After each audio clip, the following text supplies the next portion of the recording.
Donc tout d'abord, avant de commencer, je me présente, je suis Véronique Vidal, je travaille dans le tourisme depuis, moi aussi mes cheveux blancs, monsieur Allard me le montre, de longues années.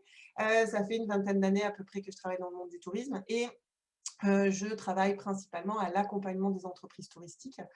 Et depuis quelques années, j'ai rajouté comme corde à mon arc tout l'accompagnement des hommes et des femmes qui composent les structures, puisque l'être humain est très complexe, très souvent paradoxal aussi.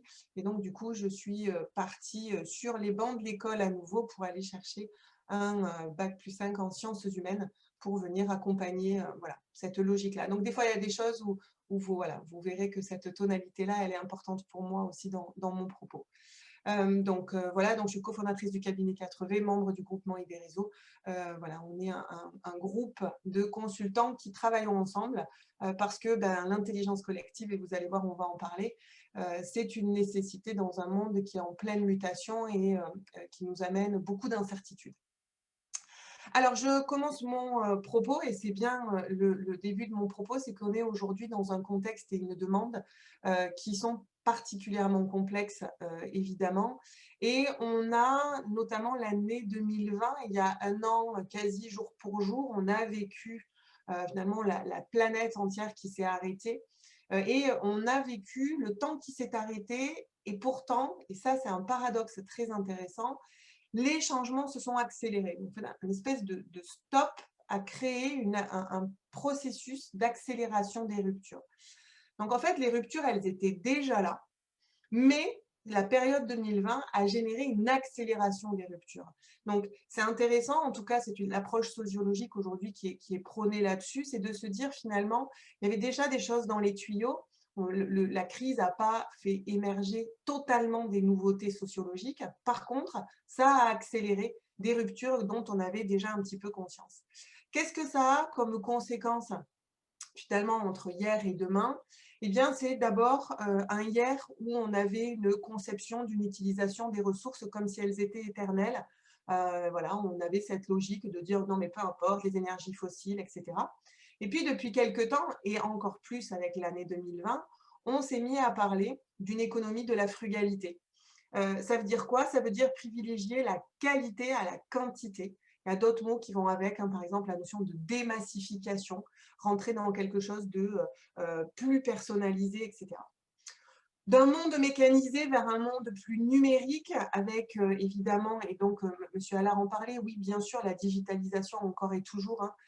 Regardez, on ne peut être ensemble à quelque chose comme 70 grâce au numérique, donc ça nous apporte effectivement des solutions concrètement. Puis il y a quelque chose qui est intéressant, surtout pour toute cette logique de savoir-être et de relation à l'autre, c'est qu'on va d'une économie de l'intelligence vers une logique des intelligences. Pour ceux qui se sont un peu penchés sur des sujets qui peuvent être éducatifs, etc., ou recrutement, etc., on se met à parler de talent, on se met à parler d'intelligence émotionnelle, on se met... Voilà, c'est quand même des choses qui sont quand même un petit peu nouvelles dans les conceptions, en tout cas qui passent les portes des entreprises. D'un monde complexe avec une multitude d'interlocuteurs, beaucoup de procédures, ça on l'a touché vraiment du doigt avec, et on continue hein, avec la difficulté par exemple que l'on a à mettre en place la vaccination, etc. On a cette structure très pyramidale dans notre pays et pourtant on a aujourd'hui déjà des choses qui se tournent vers des organisations beaucoup plus organiques, beaucoup plus vivantes et voilà, on a de l'aspiration aussi à aller là-dessus. D'une économie de masse vers une économie d'optimisation de la valeur d'utilité. Je vous donne un exemple très concret de ça. C'est moi, 18 ans, je suis née et grandie en Lozère. La première chose que j'ai fait à mes 18 ans, j'ai acheté une voiture. J'ai une tripotée de neveux qui ont entre 18 et 25 ans. Il n'y en a pas un qui a une voiture. Ils ont du Blablacar, ils ont de la location si jamais, etc. C'est cette idée-là, en fait. C'est sortir de cette logique d'une propriété et je veux avoir mon truc vers finalement ce qui est important, c'est l'usage que je vais en avoir. Donc, ce qu'on peut appeler toute libérisation, etc. d'une vision de la vie très égocentrée, hein, l'homme au service de l'homme, vers aujourd'hui des propos qu'on entend beaucoup, parfois un peu du coup trop peut-être, où on ne met pas vraiment les bonnes significations derrière, mais surtout ce qui va être quête de spiritualité, de sens, etc. Bref, je me lève tous les matins, à quoi je contribue? Clairement, l'année 2020 a généré une crise de sens très, très, très profonde chez les interlocuteurs, chez la demande, chez les collaborateurs, mais aussi dans la logique structurelle de l'entreprise. Donc, du coup, cette idée-là, ça nous amène quoi dans l'entreprise touristique? Ben, en fait, ça nous amène trois grandes patates finalement. Un, offrir des produits responsables, durables et nourrir la stratégie de niche et la création de valeur par l'expérience. Donc, c'est ce que disait Monsieur Allard tout à l'heure, très, très justement, hein, la notion d'expérience client, c'est aujourd'hui le levier de création de valeur. La digitalisation encore et toujours évidemment de son marketing. Et puis cette idée d'une personnalisation le plus possible de l'expérience client, être un facilitateur, s'adapter. L'exemple que donnait M. Allard tout à l'heure sur la capacité en marketing direct à ne pas envoyer une information parce que ce n'est pas quelqu'un qui est dans la cible, ben on est exactement dans cette logique-là. Être capable de s'adapter, d'être quelqu'un qui peut aller personnaliser le plus possible l'expérience client. Alors aujourd'hui, on est dans un contexte où on doit intégrer l'incertitude, on n'a pas le choix, c'est notre quotidien. Et puis, je ne sais pas si vous connaissez, mais c'est voilà, une terminologie, un acronyme qu'on utilise, mais depuis avant la crise, d'accord? Donc, ce n'est pas la crise qui a créé cet acronyme-là, c'était déjà présent. C'est pour ça que je vous disais finalement, la crise sanitaire, elle a accéléré des choses, mais elle n'a pas forcément inventé des choses. On sentait déjà des choses avant. Et donc, nous évoluons dans un environnement dit VICA. Alors, VICA, ça veut dire quoi? Ça veut dire volatile. Volatile, c'est quoi? C'est la fréquence des changements. En fait, ça veut dire que finalement, d'ailleurs pour ceux qui travaillent la conduite du changement, etc., on a intégré une phrase dans les organisations qui est de dire le changement est permanent. En fait, les fréquences, on subit des choses qui vont nous remettre à mal, nous re-questionner, etc., de plus en plus rapidement. En fait, le temps de calme, finalement, est de plus en plus court, voire même, il faut se dire, ah bah, il n'y a pas de temps de calme. On est dans une espèce de spirale de changement. On est dans un environnement qui est incertain et on a beaucoup, beaucoup de difficultés. Et je rejoins l'introduction de M. Allard là aussi, à se projeter sur 2021. Qu'est-ce qui va se passer sur cette saison-là? On a énormément d'incertitudes. Toutes les réglementations, toutes les contraintes, toutes les régulations, etc., on n'en est pas maître. Et du coup, c'est très compliqué d'avoir une vision claire de la situation actuelle et bien entendu de la situation à venir. On est dans un monde complexe, ça doit vous parler à l'entreprise. Ça veut dire quoi? Ça veut dire que finalement, quand vous allez prendre une décision, quand vous êtes amené à prendre une décision, plein de facteurs qui rentrent dans l'équation. Et ça vous rend la vie compliquée parce que finalement, eh ben, on doit avoir une vision extrêmement globale et puis parce que du coup, et c'est le dernier point, ça nous génère un environnement ambigu, parce que finalement, quelle signification quelque chose a, bah, pour l'un ou pour l'autre, ce n'est pas forcément la même chose. Donc on évolue dans cet environnement VICA, et ça a fait émerger deux mots dont on parle beaucoup, que vous entendez probablement beaucoup, qui sont les mots résilience et agilité. Alors, ce n'est pas juste des mots pour le plaisir des mots, c'est des mots qui ont un sens qui est important, avec notamment la résilience qui est évidemment la capacité à accepter. C'est l'acceptation d'une situation et dire bah, malgré cela, je vais continuer à avancer. Et l'agilité, bah, c'est la capacité très concrète à mettre en œuvre le mouvement alors que les choses, elles changent tous les jours. Donc, je vais vous donner un exemple concret de ça. Lorsque la saison dernière, on a dit ok, c'est bon, on va pouvoir ouvrir, on va pouvoir travailler, mais on va être soumis à des contraintes sanitaires, par exemple, eh bien, vous avez des entreprises qui ont préféré ne pas ouvrir parce que finalement, c'était plus compliqué pour elles d'ouvrir et de s'adapter. Et elles étaient plutôt dans une posture de se dire, bah, je vais attendre de voir ce que ça donne et j'espère pouvoir rouvrir comme avant, en fait. Voilà, comme avant. Et ça, c'est une difficulté très importante que l'on a, puisque finalement, quand on est dans du changement, eh bien, on a toujours une première posture naturelle qui est ce qu'on appelle la résistance au changement. Et c'est cette idée de s'acharner à faire perdurer le modèle. De se dire finalement, si j'attends, bah, peut-être que je pourrais revenir à la façon dont c'était avant et je suis dans ma zone de confort. Alors, la résistance au changement, c'est normal, on le vit tous. Et par contre, il y a un moment donné, il est important de basculer parce que malheureusement, le changement est permanent, c'est ce qu'on se disait tout à l'heure. Et on a une autre logique, c'est donc la résilience, l'acceptation, finalement de s'adapter en gardant en point de mire là où on veut aller et finalement le chemin par lequel on y va, le modèle avec lequel on y va, et ben, on est capable d'agir dessus. Tant pis, c'est pas grave, on va changer des choses, on va réagir. Par contre, on a effectivement au bout là-bas quand même une idée de vers où on veut aller. Ce vers où on veut aller, il rejoint dans ce que je vous disais en préambule, la quête de sens notamment. Le besoin de sentir que je sais vers où je vais. Ok, je suis ok pour prendre des chemins différents, mais j'ai besoin de savoir vers où je vais. Alors, ça nous amène à un truc qui est aussi aujourd'hui très important, notamment avec cet écho de quête de sens sur la demande et le comportement de la demande, c'est qu'aujourd'hui, on a une porosité totale entre l'interne et l'externe, l'interne de l'entreprise et l'externe de l'entreprise. En fait, je vous donne un exemple ici. Notre touriste d'hier, donc on va prendre 1980, 1990, peu importe, 2000, c'est quelqu'un qui, quand il se posait des questions sur sa consommation, sur une future consommation, eh bien, il analysait globalement, quasiment uniquement, le produit ou le service sur lequel il allait peut-être acheter. Donc, il regardait son prix, sa durée, l'épaisseur du matelas, est-ce que j'ai des cocktails gratos, pas gratos, bref, que sais-je. Il regardait le produit, le service.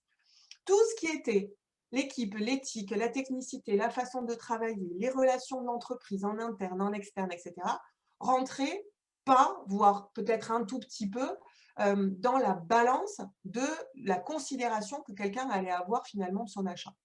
Je prends un exemple un peu sordide, je suis désolée, mais vous vous rappelez certainement quand d'un seul coup, on a découvert que Nike faisait leurs ballons avec des gamins de moins de 8 ans au fin fond de l'Asie, etc. Et là, ça nous est un peu...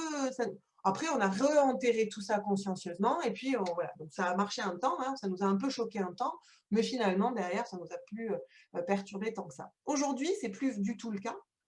Quand quelqu'un consomme, alors évidemment, c'est un problème de volume, hein, d'accord? Quand quelqu'un consomme, quand la demande va se mettre en mouvement pour aller chercher quelque chose à consommer, eh bien déjà, elle n'achète plus un produit. Dans le tourisme, on n'achète plus un produit, on achète une expérience. Donc, ce n'est pas juste pour le plaisir de vous embêter sur les mots, c'est juste pas la même chose. Elle va acheter une expérience, donc quelque chose qu'elle souhaite vivre. Et puis, elle va aussi avoir comme considération dans la balance de son achat, eh bien, est-ce que tu respectes l'environnement? Est-ce que tu es éthique? Comment tu te comportes avec ton équipe? Qui est ton équipe? Est-ce que tu as un engagement local? Est-ce que tu l'exprimes, etc. Autant de questions que le consommateur va intégrer finalement dans ce moment d'auto-négociation qu'il peut avoir en disant on y va, on n'y va pas, on achète pas. Donc ça, c'est quelque chose qui est quand même hyper prégnant aujourd'hui, cette idée de ce qui se joue à l'intérieur, ça se joue aussi à l'extérieur, ça se joue partout, beaucoup de porosité entre les deux. Je vous donne un autre exemple de ça. Vous êtes un patron, vous avez un patron tyrannique qui n'en a rien à faire du bien-être au travail de ses collaborateurs, qui les essore jusqu'à la couenne, mais en com, ils disent « venez chez nous, on est trop bien, trop sympa », ça ne va plus marcher. Aujourd'hui, ça ne marchera pas. On arrivera très vite à une limite de ce système-là parce qu'il y a cette porosité entre les deux et des consommateurs pour qui c'est important. Donc, du coup, je me suis posé la question et je dis finalement, qu'est-ce que je peux vous offrir? Et l'idée, c'est de vous proposer plein d'exemples d'entreprises qui sont allées trouver finalement des moyens de résilience, des moyens d'avancer avec ce qu'on vient de se dire là. Et il y a quand même un truc, c'est qu'au centre de toutes ces pistes que j'ai pu identifier, je me suis rendu compte qu'il y avait quand même fondamentalement un mot. Vous savez, c'est que tous les chemins mènent à Rome. Bon, moi, toutes mes pistes, elles m'ont amené à un mot. Et le mot qui est apparu, c'est le mot engagement. En fait, on a aussi des stats, des enquêtes, etc., qui nous montrent qu'aujourd'hui, nos consommateurs attendent que les entreprises soient des acteurs responsables à leur côté, que les habitants doivent être responsables, que je suis responsable, que l'entreprise est un acteur engagé, responsable. Dans responsable, ce n'est pas que l'environnement, hein, c'est responsable au sens global du terme. Donc, cette idée d'engagement. Les pistes que je vous propose d'aller investiguer avec notamment des exemples, hein, c'est vraiment l'idée de vous proposer des gens, voilà, qu'est-ce qu'ils ont fait, comment ils ont nourri cette idée-là. Et moi, les pistes que je vous propose sont les suivantes. La première, c'est une expérience client encore plus. On était déjà sur l'expérience client avant la crise sanitaire. On est dans une expérience client et une attente qui est aujourd'hui encore plus. Alors, j'ai pas mis d'autres adjectifs derrière parce que plus quoi?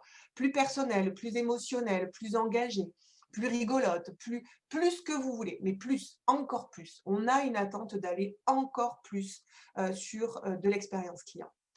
L'humain au cœur, encore et toujours. Le digital, il nous a amené parfois à être un peu schizophrène avec la relation humaine. Depuis, ça fait quand même un petit moment qu'on n'arrête pas de dire attention, attention, digital c'est bien, pas au détriment de la relation, pas au détriment.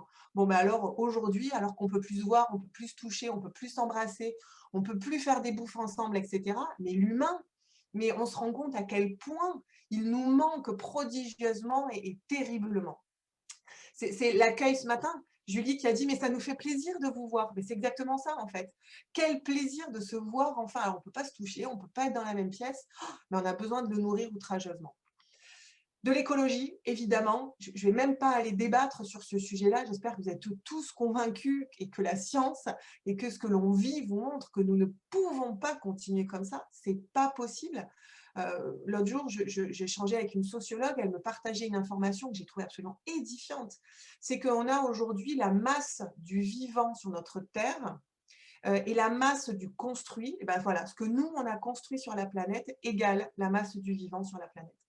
C'est-à-dire que si on continue, on va avoir sur notre planète plus de choses qui sont liées à notre construction que la masse naturelle du vivant.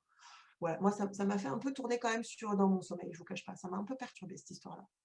Donc évidemment, évidemment de l'écologie. Jouer collectif, vraiment. Alors j'ai rajouté vraiment, pourquoi? Parce que le collectif, c'est quelque chose qui est quand même déjà dans les tuyaux, là encore, hein. Plus c'est compliqué et plus on se conçoit hein, qu'évidemment, il va falloir travailler ensemble. On a aussi d'autres mots. Aujourd'hui, on parle des mots qui reviennent, hein, parce qu'ils étaient historiques, par exemple, dans l'agriculture, mais c'est la logique de coopération. Donc, du collectif vers la coopération. On a même des structures qui ne sont pas agricoles, qui ne sont pas viticoles, qui montent des coopérations, des coopératives, etc. Et puis, le dernier point, je vous l'ai donné en préambule, hein, c'est la notion de quête de sens. On va aller voir comment des entreprises, elles, eh bien, finalement, elles ont nourri leur quête de sens. Donc, ce que je vous propose, en fait, c'est d'aller investiguer un petit peu ces thématiques-là. Donc, j'ai commencé, et je vais commencer par la partie jouer collectif. Il y a des trucs que vous connaissez déjà, donc on va aller rapido.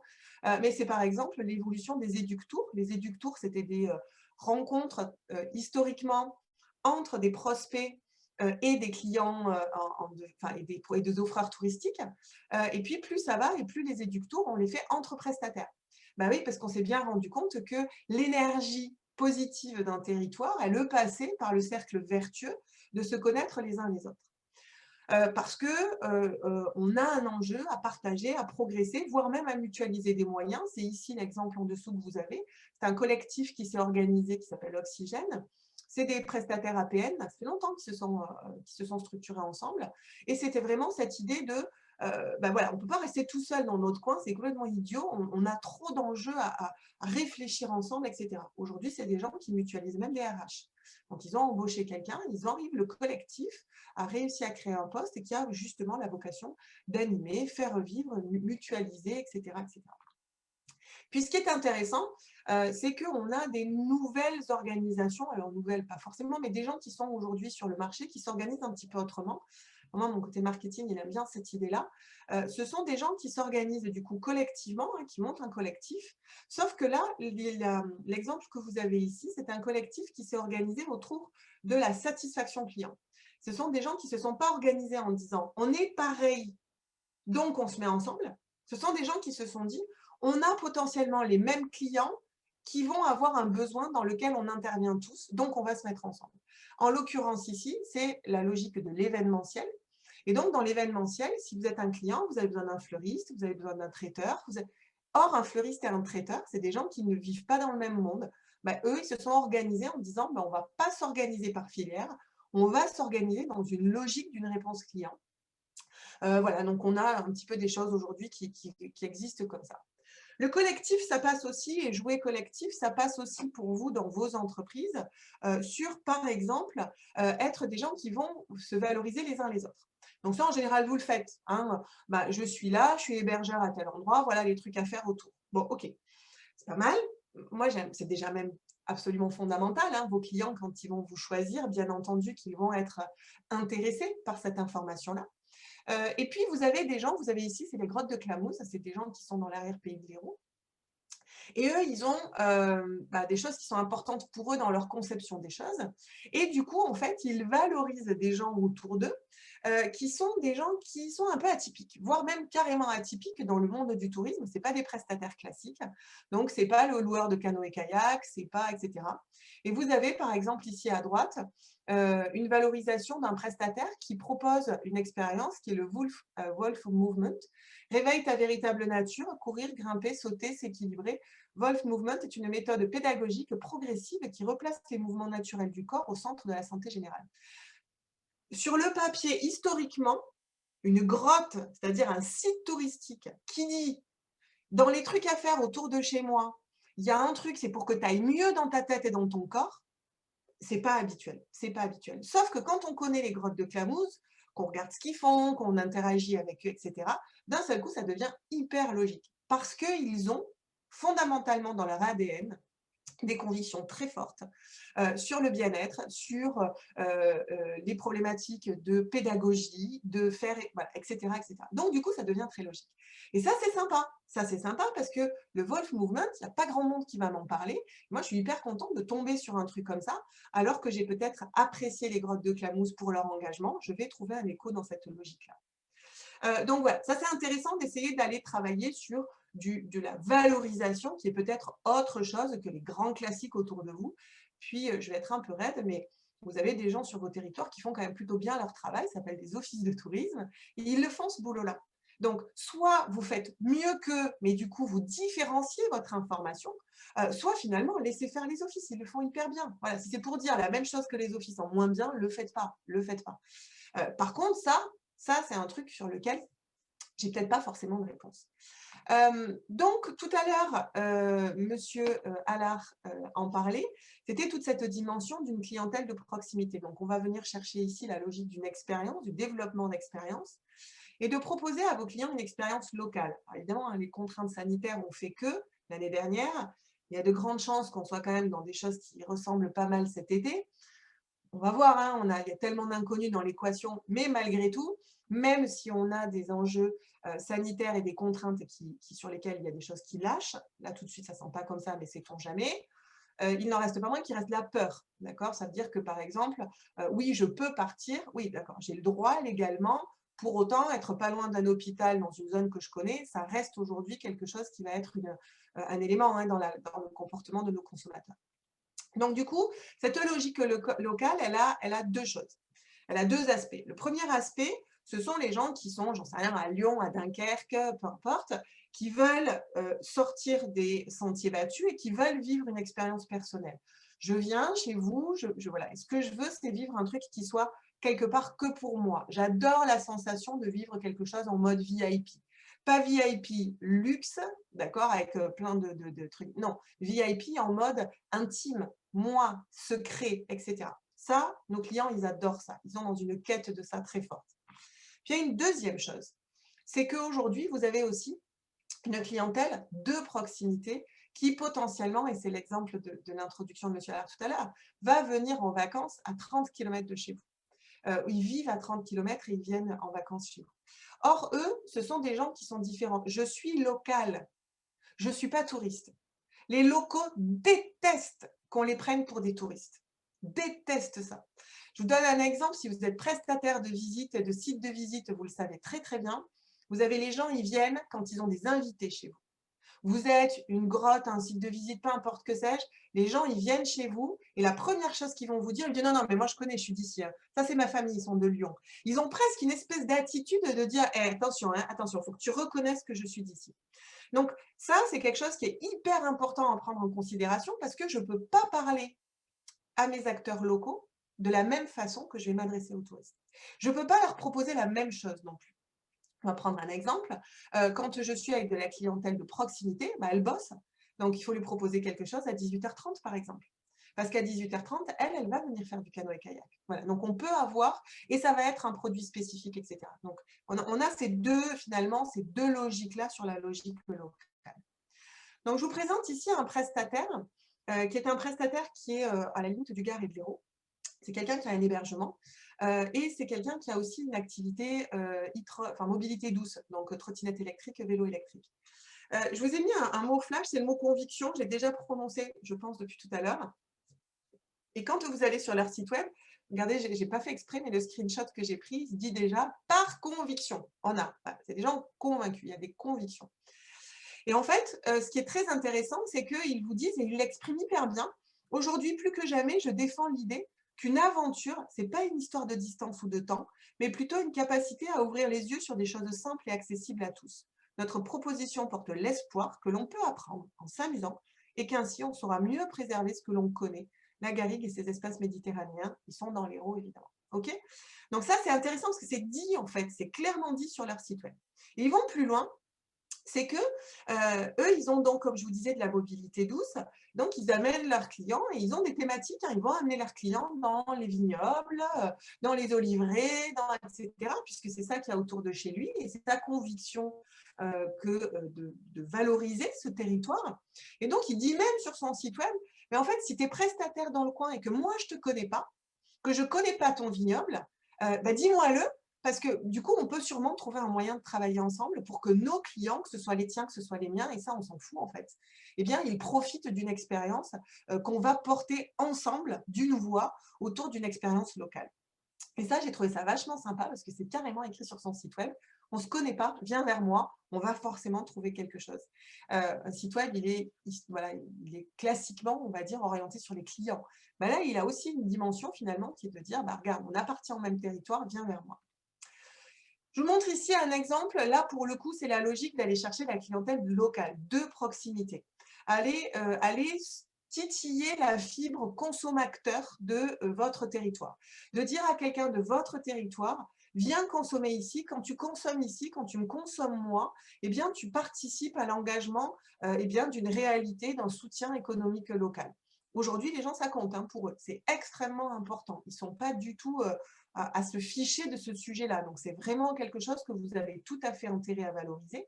Et je vous donnais l'exemple tout à l'heure du canoë-kayak. Vous avez ici à droite des prestataires. Eh bien, ils ont mis, par exemple, pour la clientèle de proximité, en place des horaires spécifiques en fin de journée avec des after-work, etc., autour du canoë, autour du kayak. Ce qui ne correspond pas du tout à la site touriste. Pas du tout, pas du tout. Avec des expériences très travaillées, notamment la balade gourmande en canoë, c'est un truc qui marche hyper bien sur la clientèle locale. Est-ce que ce n'est pas juste descendre les gorges du Tarn? Quand tu es local, les gorges du Tarn, tu les connais par cœur, tu les as fait 10 fois en canoë. C'est pas ça que je veux venir consommer, sauf si j'ai de la famille qui vient. Je vous rappelle cette histoire. Par contre, un truc que moi, je vais consommer en tant que local, eh bien, il faut me créer de la valeur spécifique avec justement ce côté. Je ne vais pas te raconter le truc classique, je vais te raconter autre chose, je vais t'apporter autre chose. Et puis, ça nous amène à quelque chose dont vous avez peut-être entendu parler depuis pas mal de temps, c'est ce qu'on appelle les micro-aventures. Les micro-aventures, c'est tout ce travail que vous pouvez avoir sur une logique de proximité. Vous avez ici un acteur qui se positionne fortement là-dessus, en production de contenu et en production aussi de solutions, etc. Ah, peut-être. Est-ce que tu... Oui, alors je vais revenir tout à l'heure vers toi. Trottinette, ouais, électrique. Lionel, est-ce que c'est toi? Si Lionel, c'est toi, c'est de toi dont je parle. Et vous avez ici Chiloé qui vous dit ça coûte moins cher, ça prend moins de temps, ça fait moins de mal à la planète. C'est vachement intéressant comme logique. Et les micro-aventures, eh bien, un exemple pour le travailler, c'est de dire, je vous ai mis un exemple ici, votre cible, famille avec des jeunes enfants, raconter des promenades, etc. Donc, par exemple, moi, on imagine cette cible de clientèle-là. J'ai une petite fille qui s'appelle Eva, qui a 4 ans, c'est l'exemple que j'ai dit là. Et plutôt que de raconter ce qu'on peut faire, je vais vous raconter ce que ma petite, elle aime faire. Et comme ça raconte une histoire. Les gens, ils se projettent là-dedans. Donc, Eva, 4 ans, ce qu'elle aime dans cette balade, c'est la visite de la ferme pédagogique. Et bien sûr, le passage obligé, l'enclos de Popeye le cochon nain, et nous déposons au passage le pain sec pour les poules. Ça, c'est des choses que les gens, ils attendent fondamentalement. C'est une information que, pour le coup, l'Office de tourisme ne peut pas rentrer là-dedans, puisque du coup, lui, il a une obligation finalement d'avoir un discours plus global, etc. Mais vous pouvez le faire. Et ça, c'est une attente qui est effectivement très forte de la part de vos clients. Donc, c'est intéressant d'aller travailler cette idée-là, la proximité, que ce soit pour vos clients de loin qui nourrissent la proximité, ou que ce soit pour vos clients de proximité qui vont, eux, consommer du local. Je voudrais vous montrer quelque chose, c'est une logique économique, parce que vous allez vous dire, bah, ok, c'est bien gentil, c'est de la philo, mais finalement, on a quand même un enjeu important, c'est qu'à la fin de la journée, il faut qu'on puisse manger. Je vous montre juste un exemple, c'est deux exemples d'entreprises qui ont partagé leurs résultats sur l'année passée. C'est la grotte de Clamouze une cave oléicole à droite. La grotte de Clamouze, ils ont dû diviser pour les conditions sanitaires leur groupe par deux, pardon. Donc de 60 personnes à 30 personnes. Donc vous y comprenez bien qu'en logique de billetterie, bon, bah, ils ont eu 50% de visiteurs en moins. D'accord? Et pourtant, quelque chose qui est très intéressant, c'est qu'ils n'ont perdu que 38% de leur chiffre d'affaires. En toute logique, on pourrait se dire, bah, en fait, ils ont diminué par deux le trafic, donc ils ont diminué par deux le chiffre d'affaires. Ben non, ils ont diminué le trafic par deux et ils ont diminué leur chiffre d'affaires que de 38%. Alors, ils ont toujours de la perte, hein, mais ils ont quand même ils ont réussi finalement à augmenter la création de valeur individuellement portée par chaque client. Et puis, il y a un autre truc qui compte dans la balance et qui se sont mis à l'intégrer, c'est que la satisfaction client, elle est passée de 75% à 91%. C'est colossal comme chiffre, c'est colossal, 91% de taux de satisfaction. Et en fait, ça c'est aussi intéressant, c'est que quand j'ai une lecture finalement de l'efficacité, et aujourd'hui on se met à parler d'efficience et moins d'efficacité économique, ben en fait, c'est qu'elle intègre l'ensemble des paramètres. Et finalement, quand j'ai effectivement peut-être moins de trafic, ok, j'ai moins de chiffre d'affaires, mais finalement, je n'ai pas une si grosse perte que ça. Ben, au final, que j'ai gagné autant en points de fidélité, et ben, l'équation aujourd'hui pour la grotte de Clamouze, leur résultat net et comptable aussi, est très positif. Je vous donne un autre exemple. C'est ici donc une cave oléicole. Donc il y a toute une partie visite, etc. touristique. Et puis à la fin, ils passent par la boutique. Grotte de Clamouze, il n'y a pas beaucoup en boutique. Hein, donc c'est normal que le chiffre d'affaires, ils n'aient pas pu le maintenir autant. Par contre, là, il y a beaucoup de ventes en boutique à l'issue de la visite, qui est une visite touristique, hein, l'Odyssée de l'Olivier, etc. Eux, ils sont passés de groupe de 50 à groupe de 25. Idem, ils ont coupé par deux. Par contre, en fait, ils n'ont baissé le nombre de visiteurs que de moins 20%. Pourquoi? Parce qu'ils ils ont ouvert plus de créneaux. Ils ont dit, bah, en fait, on va utiliser l'amplitude horaire, on va avoir des plus petits groupes, mais on en aura plus. Et puis, ils ont un chiffre d'affaires. En fait, qu'est-ce qui se passe? C'est qu'aujourd'hui, ils ont un chiffre d'affaires. Alors, je vais vous dire, je vais vous répondre. CA supérieur qu'en 2019, puisque le panier moyen a augmenté x2, x3. Donc, ils ont un chiffre d'affaires sur la cave coopérative oléicole qui est supérieur à 2019, alors qu'ils ont une baisse de trafic en nombre de personnes de moins 20%. Et puis, il y a d'autres éléments qu'ils ont mis là aussi dans la balance, c'est qu'il y a la satisfaction qui est à la hausse, rebelote. Ils ont eu beaucoup, beaucoup d'avis. Les gens ont posé des avis de façon incroyable, en volume incroyable.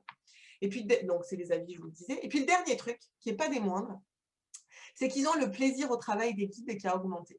C'est-à-dire que quand vous êtes un guide, que vous faites une visite avec un groupe de 50 personnes, et que d'un seul coup, on vous dit non, non, ton groupe, il n'a plus que 25 personnes, et bien la relation à son travail, elle a complètement changé. Complètement changé. Donc, toute la conséquence qui va avec, motivation au travail, engagement, bref, tout ce qui va avec.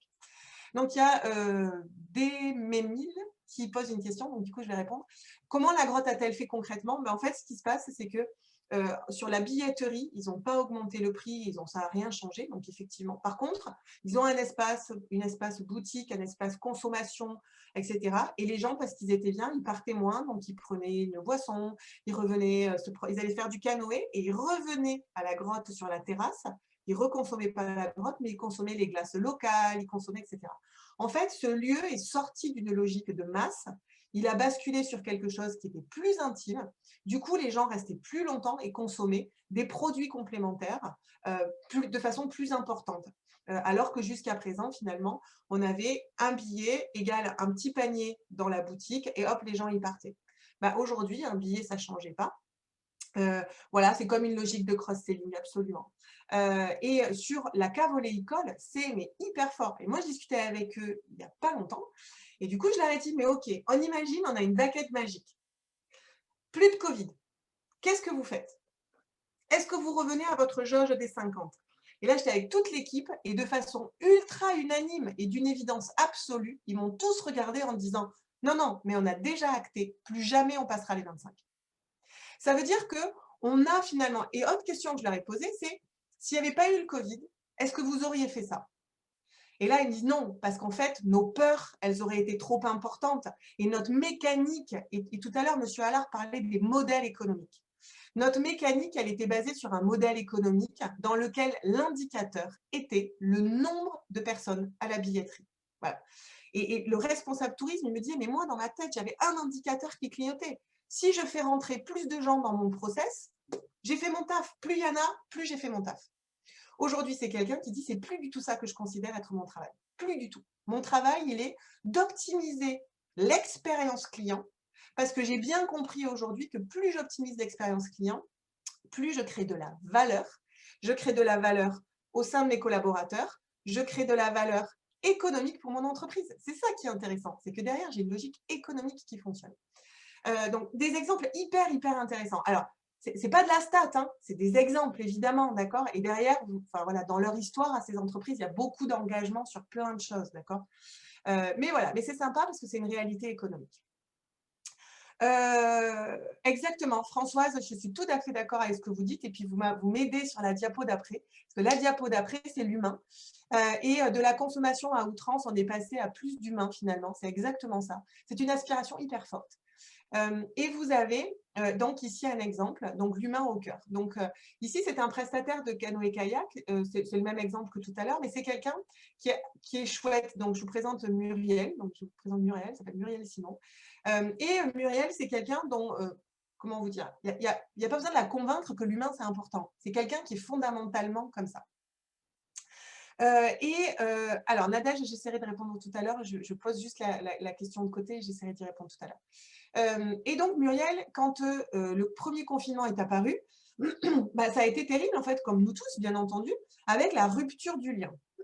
Et donc, elle, ce qu'elle a fait, c'est qu'elle a pris Facebook et elle a mis en place un truc tous les matins. Tous les matins, elle a fait café du matin, café du moulin.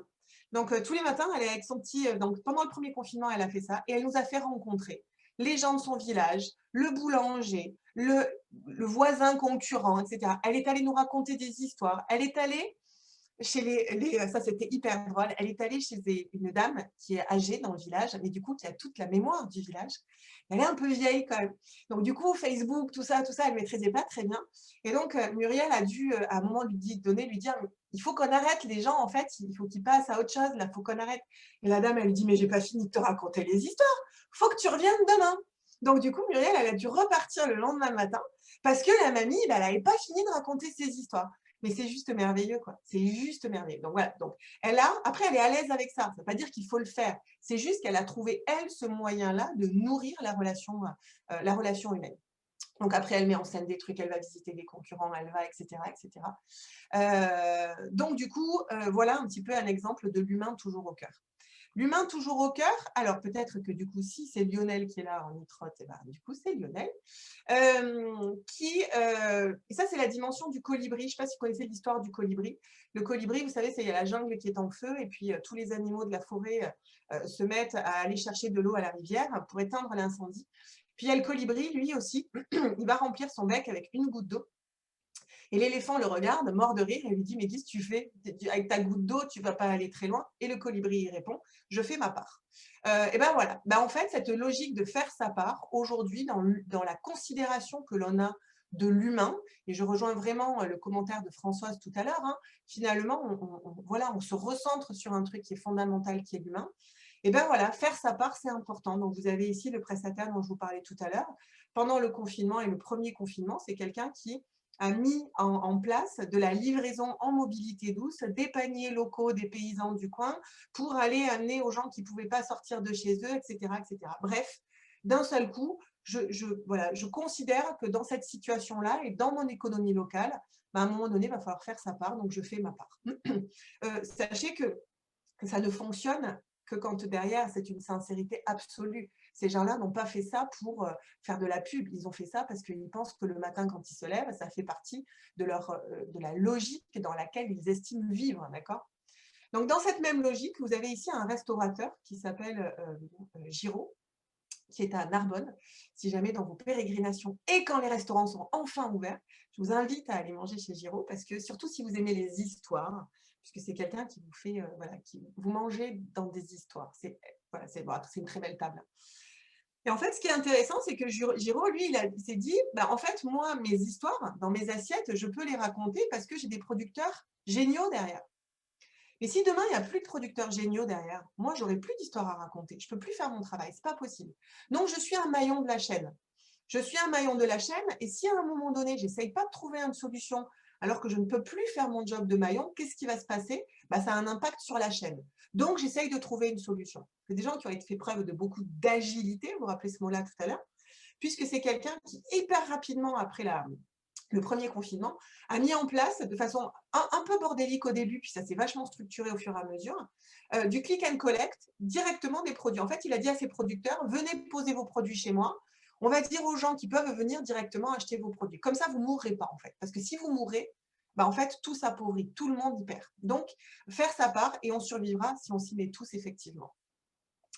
Et ici, vous avez des gens, par contre, bah, ils ne font pas trop leur part. Vous voyez, c'est juste pour vous montrer que bah, des fois, ça ne marche pas tout à fait aussi bien que ça.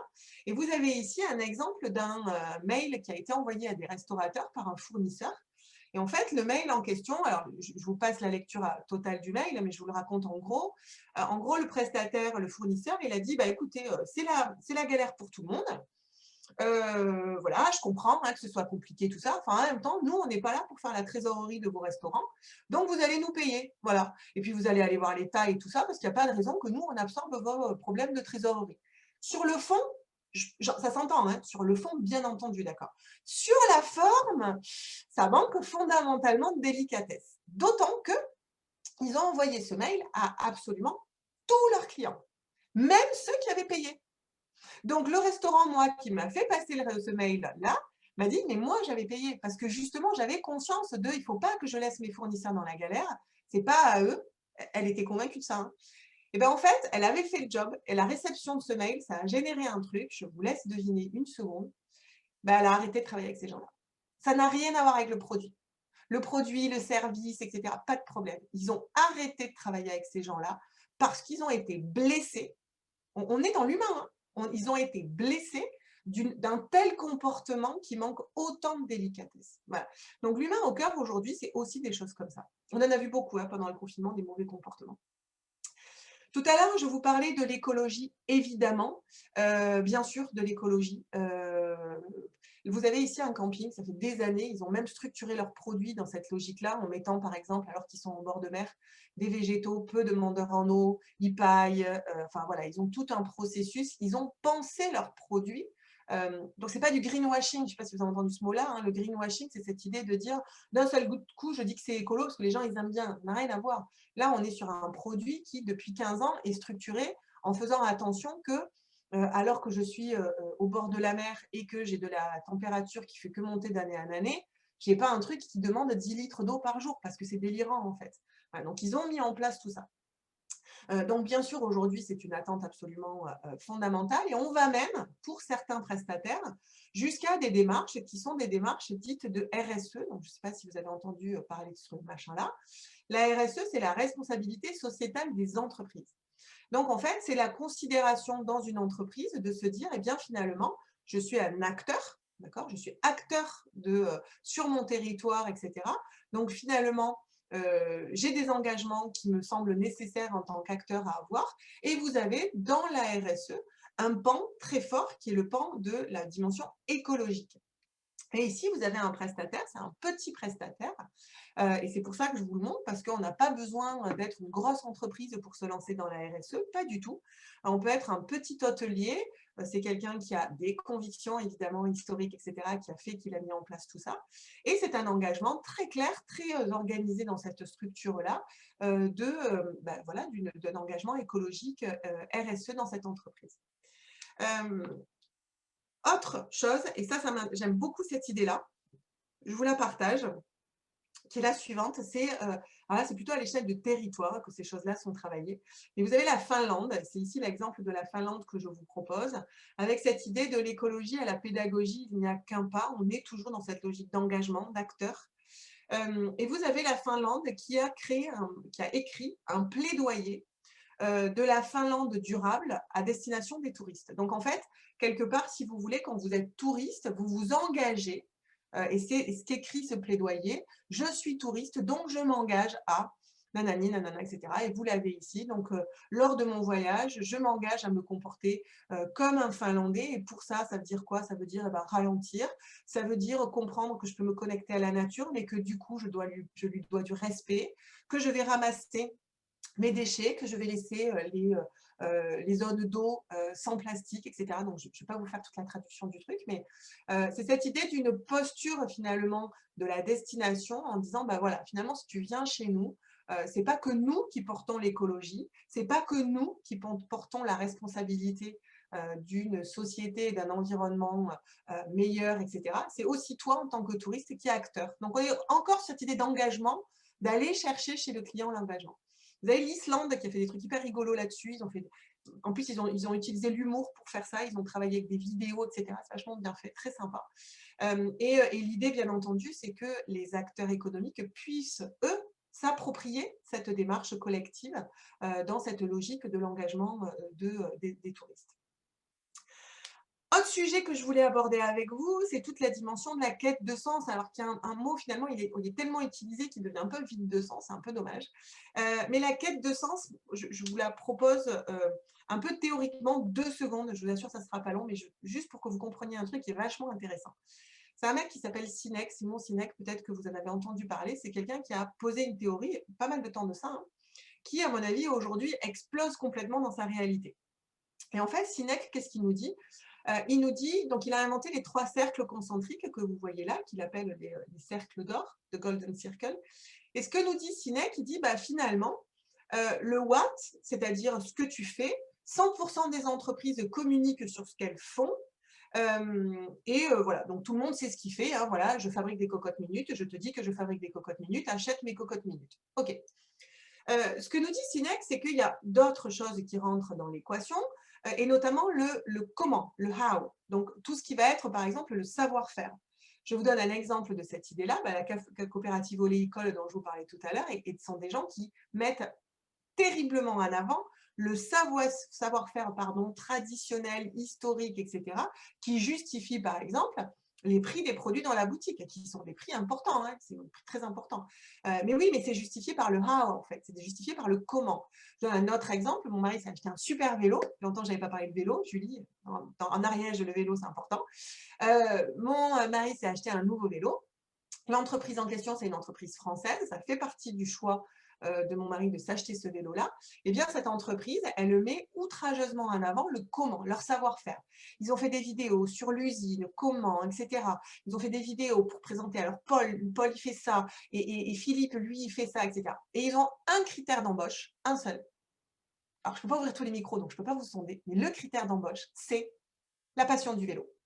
Finalement, que tu saches pas peindre un vélo, que tu saches pas monter les freins, les machins, on s'en fout parce que ça, on t'apprendra. Par contre, on ne peut pas t'apprendre la passion du vélo. Donc, si jamais tu es passionné de vélo, écoute, postule. Ça ne veut pas dire qu'on t'embauchera, hein, mais en tout cas, tu as le premier prérequis absolument incontournable. Donc, c'est des gens qui, par exemple, pendant tout le temps où mon mari attendait son vélo avec impatience, mais il était fabriqué sur mesure, etc., etc. Et bien, en fait, il recevait des mails qui lui disait, bah, cher monsieur Vidal, alors voilà, ça y est, le cadre, il est peint. Oh, les couleurs que vous avez choisies, elles sont super, c'est trop beau, il est magnifique, etc. Et c'était vraiment un cri individuellement, c'est-à-dire qu'il y a vraiment le responsable de la fabrication qui a écrit un mail à mon mari, qui lui a parlé des couleurs qu'il a choisies, qui lui a dit, mais vous savez, le groupe que vous avez choisi. Bref, je ne vous la fais pas, si vous êtes passionné de vélo, ça doit vous parler, cette histoire-là. Donc, c'est le how. Ah super, bah, il y a Maxime qui nous partage du coup une communication. Ah, j'irai voir, super, merci beaucoup, ça me donnera du grain à moudre à mes exemples. Qui nous propose du coup une vidéo où justement lui-même il a mis en valeur cette idée-là. Et en fait, ce que nous dit Sinek, c'est que finalement, les gens, 100% des entreprises communiquent sur le what. Voilà, ok. Déjà, il y a plein d'entreprises qui ont zappé le how. On a perdu au moins la moitié des entreprises qui n'en parlent jamais, voire plus. Or, c'est important pour les clients. Et puis, le dernier truc de Sinek, c'est de se dire, en fait, c'est la raison, le why. Pourquoi? Pourquoi tu fais ce que tu fais? Et en fait, le why, selon Sinek, c'est la raison fondamentale pour laquelle quelqu'un vous achète. C'est votre conviction, votre engagement, votre pourquoi, le pourquoi vous vous levez tous les matins. Et pourtant, ce que met en lumière Simon Sinek dans sa théorie, c'est de dire, eh ben, finalement, c'est ce qui est le plus important pour les clients et c'est pourtant ce qui est le moins dit par les entreprises, le moins travaillé par les entreprises. Donc, je pense que pour le coup, c'était hyper vrai avant la crise sanitaire.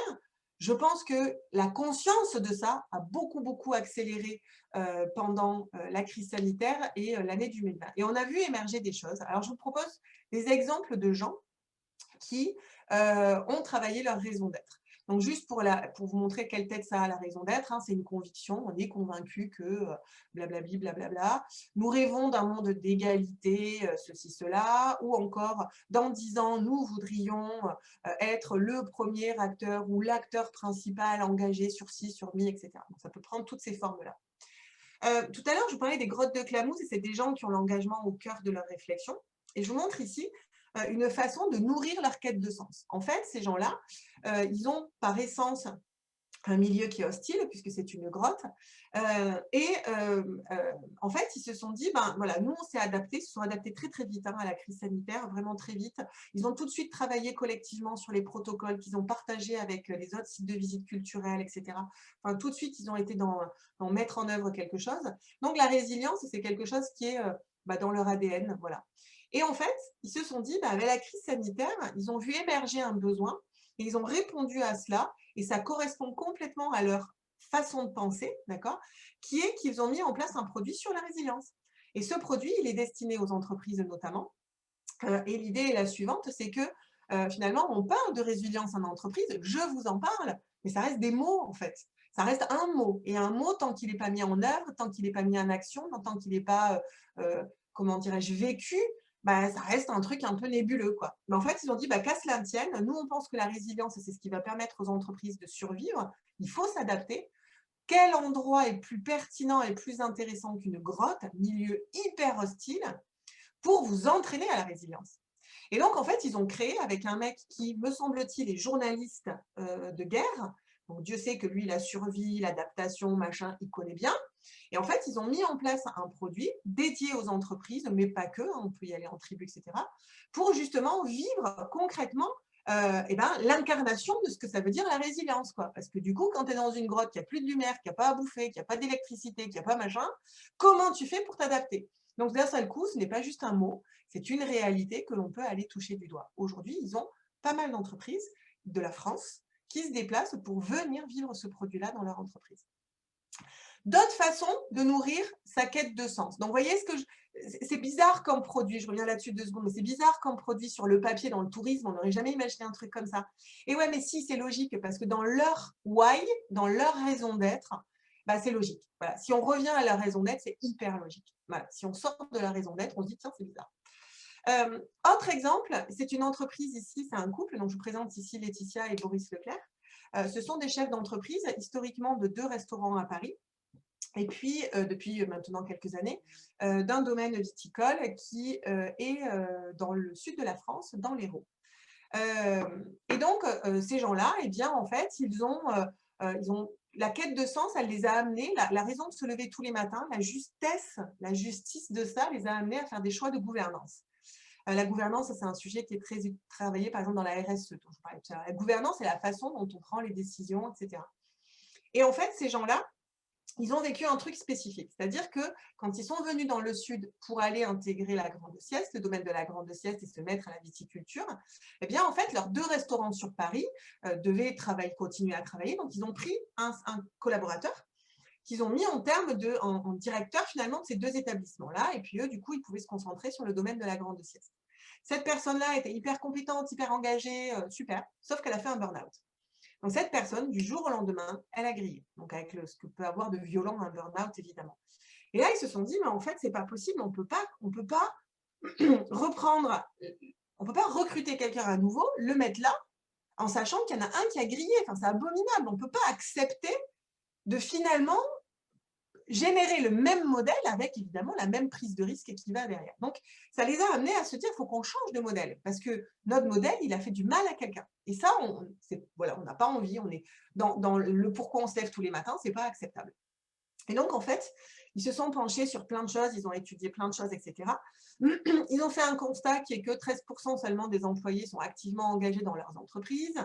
Et ils se sont dit, il faut qu'on remette l'épanouissement des salariés au cœur du management, avec un postulat très fort, c'est que finalement, bah, ce sont ceux qui font, qui savent, et pas forcément des directeurs complètement extérieurs, etc. Ça les a amenés à aller découvrir le concept de l'entreprise libérée. Alors, je ne vais pas vous parler de l'entreprise libérée pendant des heures, c'est juste une façon de, voilà, une logique de gouvernance dans l'entreprise qui est très libérée, qui n'est pas anarchique, hein, qui est très libérée, ce n'est pas du tout la même chose. Et en fait, justement, quand on commence à travailler dans cette logique-là, eh bien, il faut absolument que l'on définisse quel est notre why, quelle est notre raison d'être, puisque c'est le support de l'autonomisation des collaborateurs. Et donc, ils ont travaillé, ils ont été formés, etc. Ils ont fait un séminaire d'entreprise, de co-construction, etc. Et ils ont produit les why, la raison d'être, le pourquoi de leurs entreprises. Donc, par exemple, Les Oreilles et la Queue, qui est un restaurant à Paris, eh bien, leur raison d'être, leur pourquoi, c'est enchanter nos clients en leur servant avec bienveillance les meilleurs morceaux de bœuf du monde cuisinés sans chichi. En gros, ça génère quoi? Ça génère que moi, collaborateur, finalement, même si j'ai une capacité d'autonomie hyper forte, dans la mesure où ce que je fais, ça nourrit ça. Tant que ça nourrit ça, finalement, j'aurai jamais faux. Donc, ça donne beaucoup d'autonomie aux collaborateurs, ça enlève le management par le contrôle, enfin, bon, il y a plein de choses, mais je vous en passe. Ils l'ont produit aussi pour le domaine de la grande sieste, et c'est enchanter nos clients, un artisan de parenthèse enchanté. Idem, c'est la logique, et c'est la posture, la raison d'être de cette entreprise.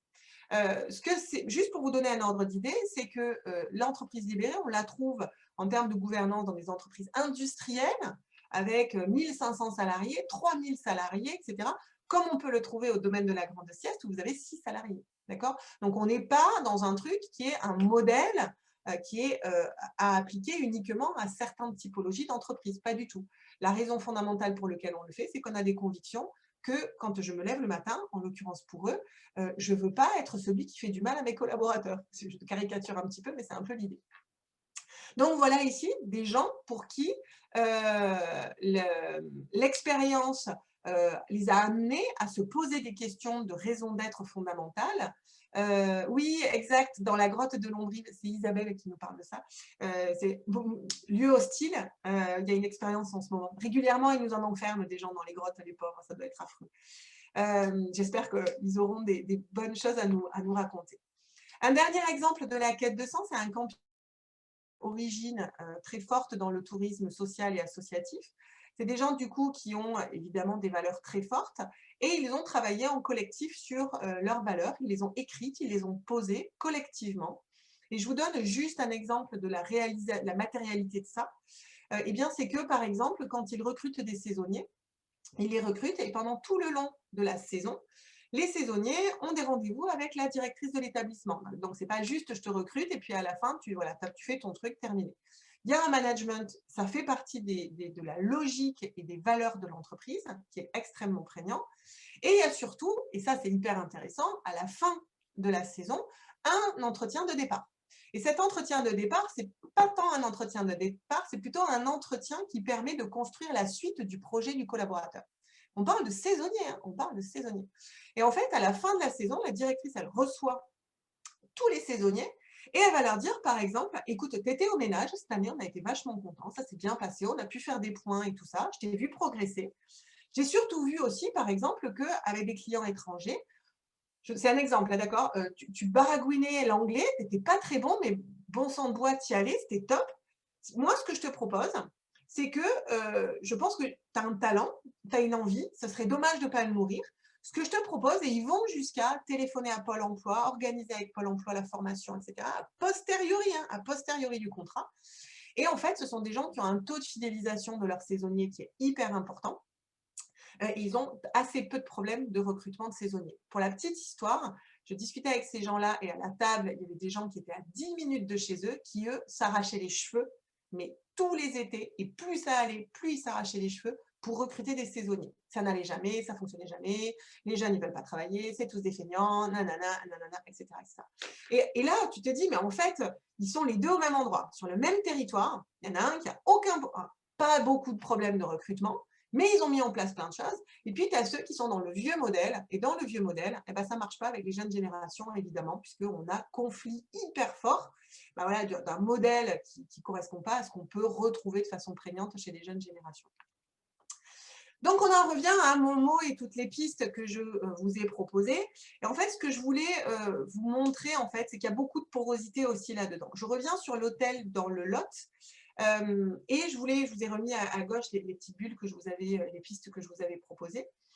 En fait, ce qui est intéressant, c'est que très souvent, quand on prend des gens et qu'ils commencent à être engagés, ben, l'engagement, il s'exprime dans plein d'endroits différents, dans plein de pistes différentes.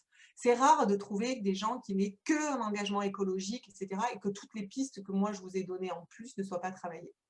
Donc ici, dans l'exemple, eh bien, vous avez, je vous le disais tout à l'heure, des gens qui sont dans une démarche donc, environnementale, notamment avec la responsabilité sociétale des entreprises.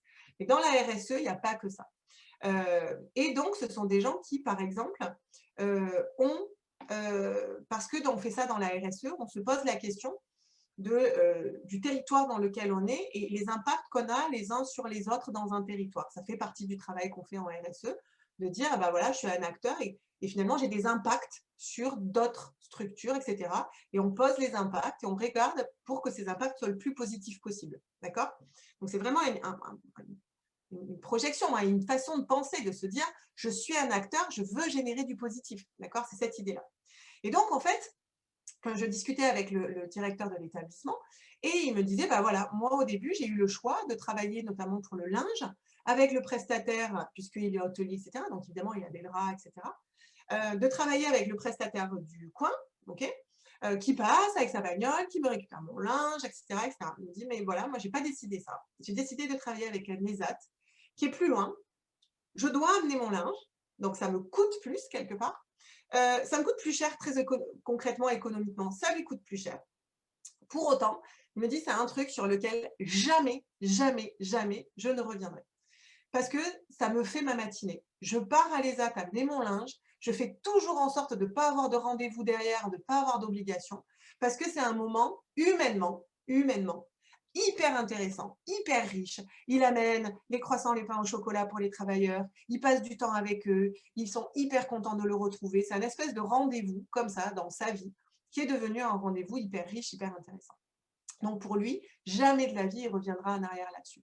Donc finalement, c'est cette logique de dire l'engagement, en général, on le retrouve évidemment sur plusieurs pistes en général. Et puis, cet engagement, on le trouve aussi à destination de l'engagement et de l'expérience client, avec quelqu'un qui vous dit, viens te mettre au vert et viens retrouver l'essentiel. Ouais, alors c'est pas une révolution dans la baseline, pour autant, c'est une réalité, ça correspond à des aspirations, et c'est effectivement ce que derrière, il vous propose. Donc, on a, et encore, j'imagine que j'aurais pu prendre d'autres pistes et qu'il est capable de nourrir aussi. Je vous montre un autre exemple, c'est le domaine de la grande sieste dont je vous parlais à l'instant, avec cette logique d'un choix de gouvernance libérée. Mais comme par hasard, si j'ose dire, ce sont des gens qui ont basculé en bio. Donc aujourd'hui, ils ont 15 hectares qui sont en bio dans leur établissement. Ils ont une expérience client qui est hyper travaillée et je vous la partage ici. La grande sieste, c'est une promesse. C'est une expérience client qui nous est promis, c'est ça l'expérience client.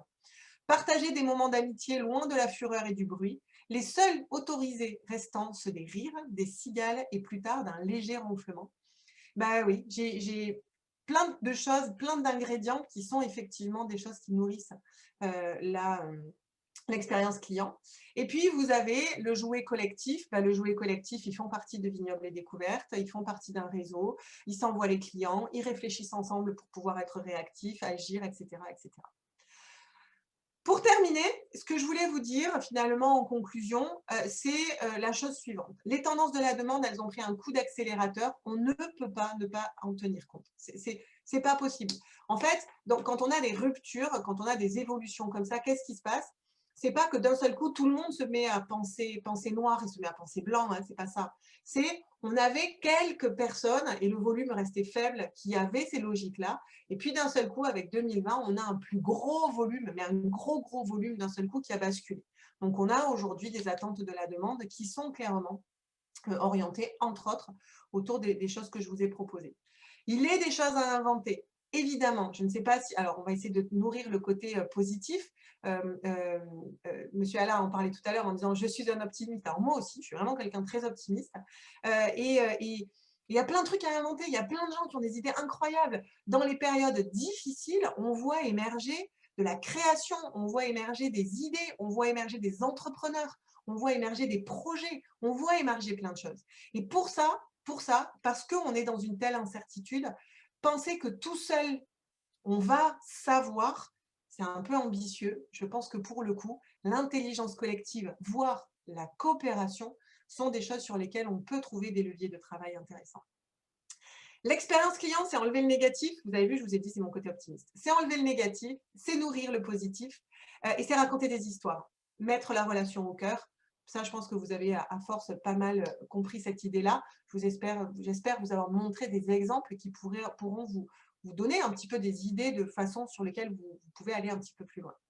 Et puis, de ces mutations, on peut sortir gagnant. On peut sortir gagnant sur de la pérennité. Donc ça, c'est un truc que je voulais vous dire qui est hyper important. On a des statistiques à l'échelle internationale, notamment sur les entreprises engagées en RSE. En fait, la RSE, comme c'est des process, etc., on a de la quantification derrière. Parce que initialement, c'est une philosophie, mais aujourd'hui, c'est aussi des procédures, des labels potentiellement, etc. Donc, on a des éléments quantiques pour analyser tout ça. Et on a des éléments qui nous montrent que les entreprises engagées en RSE sont des entreprises qui sont de fait plus résilientes, qui donc de fait accusent les coûts environnementaux extérieurs de façon plus costaud en fait. Elles ont, forcément, hein, quand vos fournisseurs, vous avez des super relations avec eux, vous êtes dans la merde, ils ne vous laissent pas tomber. Vous avez des super relations avec vos clients, vous êtes dans la merde, ils ne vous laissent pas tomber. Enfin, c'est hyper logique en fait derrière. Mais du coup, ça veut dire quoi? Ça veut dire que statistiquement, on a des entreprises qui nous prouvent que finalement, oui, des fois, ça coûte un peu d'argent, bien que très honnêtement, se lancer dans la RSE, ça coûte potentiellement vraiment pas grand-chose. Qu'on a une autre stat qui est intéressante, c'est que 70% des PME qui se lancent en RSE font déjà des choses alors qu'elles ne le savaient pas. Donc, on est déjà souvent dans ce processus-là. Eh bien, l'intérêt, c'est que finalement, OK, sur une logique économique court-termiste, peut-être que ce n'est pas un enjeu hyper intéressant. Pourtant, en termes de pérennité, on a les stats. Ça rend les entreprises plus pérennes. Et puis, parce qu'on peut créer de la valeur. Ce n'est pas incompatible, économique. Et je vous ai montré les exemples des 2 sites de visite tout à l'heure, qui finalement, en baissant leur curseur de volume de clients, ont augmenté la valeur créée et la motivation de leurs collaborateurs et les positifs et les avis clients, etc. Sachez qu'on on commence à intégrer dans une projection, alors ça fait longtemps que ça existe, mais pareil, c'est redevenu très actuel. Sachez que dans les entreprises, si on continue à aller dans cette logique-là, et ça serait bizarre qu'on change de chemin, on se met à intégrer un truc qui s'appelle la comptabilité en triple capital. Je ne sais pas si vous avez entendu parler de ce machin-là. En gros, ça veut dire quoi? Ça veut dire qu'aujourd'hui, quand vous rendez vos comptes à votre expert comptable, vous parlez d'argent. Eh bien, on peut tout à fait imaginer, et pourquoi pas que ça devienne obligatoire, eh bien qu'on intègre la comptabilité en triple capital, qui intègre le capital humain, qui intègre le capital naturel. Donc, on est sur des choses qui sont structurées aujourd'hui. C'est-à-dire qu'il y a la loi Pacte. La loi Pacte, c'est 2019. Ça fait déjà 2 ans que l'entreprise a mission, une entreprise qui peut travailler sa raison d'être, qui n'existe pas que pour gagner de l'argent. C'est écrit dans les statuts d'entreprise. Donc, ce n'est pas juste de la philo, ce n'est pas juste une ambition, c'est une réalité. C'est une réalité. Donc, on